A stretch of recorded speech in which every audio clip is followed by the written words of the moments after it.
Selector इन CSS। Selector से मुराद उस tag के नाम होते हैं जिस पे आप CSS की प्रॉपर्टी लगाना चाह रहे होते हो। जैसे कि मैंने यहाँ पर इमेज लिखा है तो it is the name of the selector और ये हमारी प्रॉपर्टी और उसकी वैल्यू है, जबकि ये कर्ली ब्रैकेट रिप्रेजेंट करती है कि आप इस सेलेक्टर के बॉडी में मौजूद हो। तो सेलेक्टर यहाँ पर किन किन तरीक़ों से हम इस्तेमाल करते हैं उन चीज़ों को हम देखते हैं। तो तमाम प्रॉपर्टी को मैं यहाँ से डिलीट कर देता हूँ, ठीक है। और सबसे पहले बॉडी सेशन पे आने के बाद मैंने एक पी का टैग ओपन क्लोज किया,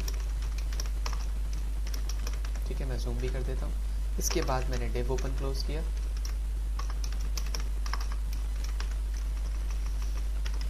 डिव के अंदर भी हम टैग्स लिखेंगे। तो पहले मैं लिखता हूँ para tag outside of div above, ठीक है। कॉपी करते हैं, डिव के बाद पेस्ट किया, यहाँ लिखता हूँ पैरा 1 और यहाँ लिखता हूँ पैरा 2, ठीक है। यहाँ पर भी हम लिखते हैं पैरा 1। तो ये outside of the div above नहीं है बल्कि डाउन है, तो मैं इसको डाउन लिख देता हूँ, DOWN down. And finally div के अंदर भी हम दो टैग बनाते हैं और इसका नाम रखते हैं para tag 1 and para tag 2।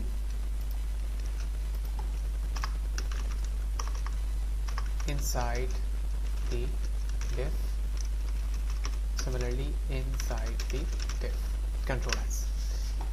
हमें पता है सेलेक्टर का सबसे पहला बेसिक रूल ये है कि आप एक भी टैग का नाम लिख सकते हैं, उसके बाद स्पेस देके सेकंड टैग का नाम लिखेंगे तो वो दोनों प्रॉपर्टी उन चीज़ों पर अप्लाई हो जाएगी जो आप ऊपर सेलेक्टर पे बता रहे हैं। अगर मैं एक लिखता तो सिर्फ तमाम पी पे अप्लाई होता।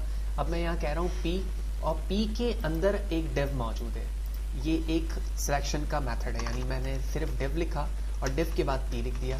अब यहाँ पर आके कहता हूँ कलर रेड, ठीक है। तो कंट्रोल एस करते हैं तो हम क्या समझते हैं कि कौन से पी का कलर जो है सिर्फ कलर्स पी रेड हो जाएगा। तो मैं ये समझता हूँ कि इन दोनों पी का कलर सिर्फ रेड होना चाहिए क्योंकि ये डिव के अंदर मौजूद है। इसके अलावा तमाम पी डिव के या तो बाहर हैं ऊपर की तरफ या नीचे की तरफ। कंट्रोल एस करता हूँ, जूम आउट करके पेज को रन करता हूँ तो आप देख रहे हो कि जो टैग सिर्फ और सिर्फ डिव के अंदर था उसका कलर चेंज हुआ है। इसके अलावा लेकिन अगर मैंने यहाँ पर कॉमा यूज़ किया, ठीक है, तो इसका सिलेक्शन का मतलब ये हो गया कि डिव पे भी अप्लाई करो और जितने पी हैं उन सब पे ही अप्लाई करो, यानी जितने डिव हैं उस पे भी अप्लाई करना है और जितने पी के टैग हैं उस पे भी अप्लाई करना है। कंट्रोल एस करता हूँ, वेब ब्राउजर पे आता हूँ, पेज रिफ्रेश करता हूँ तो आप देख रहे हैं डिव के अंदर बाहर जितने पी के टैग थे और जितने डिव होंगे उन सब पे ये तमाम प्रॉपर्टी अप्लाई हो जाएगी। इसके अलावा सिंपल जो सिंगल प्रॉपर्टी होती है वो डिव की है, यानी जो हम शुरू से करते हुए आ रहे हैं। तो डिव के अंदर जितनी चीज़ें हैं वो तमाम हो जाएंगी क्योंकि div as a parent behave कर रहा है यहाँ पर, उसमें दो टैग मौजूद है,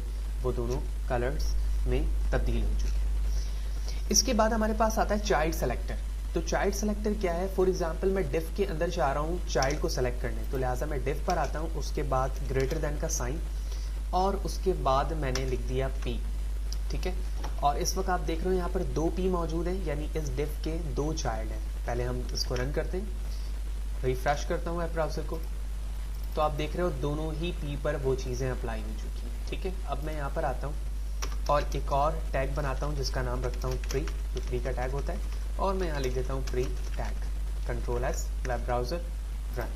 तो आप देख रहे हो प्री के अंदर वो चीज़ें अप्लाई नहीं हुई क्योंकि मैंने यहाँ रिप्रेजेंट किया है कि डिव में जाओ और उसके जितने चाइल्ड हैं पी के उस पे ये चीज़ें अप्लाई कर दो, ठीक है। लेकिन अगर मैं सिर्फ डिव लिखूंगा तो वो तमाम चीज़ें इसके अंदर आ जाएंगी जो कि इसके अंदर मौजूद हैं। तो इस सेलेक्टर को हम कहते हैं चाइल्ड सेलेक्टर। इसके बाद बारी आती है एडजेसेंट सिबलिंग सेलेक्टर की।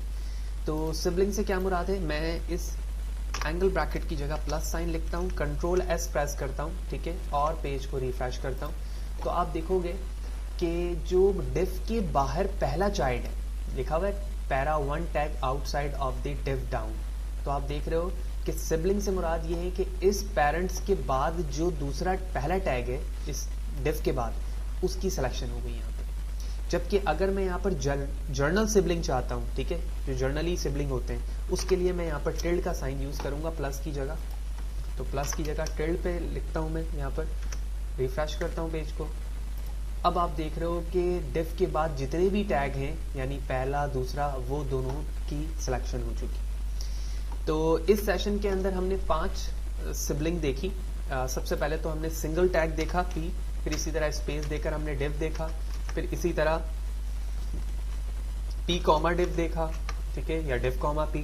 फिर इसके बाद हमने div चाइल्ड सेलेक्टर देखा, फिर इसी तरह हमने div एडजेसेंट सेलेक्टर देखा, और फाइनली div के बाद जर्नल सिबलिंग देखी जिसे हम टिल्ड के साथ शो कर रहे होते हैं। होपफुली तमाम चीज़ें क्लियर होंगी। Thank you.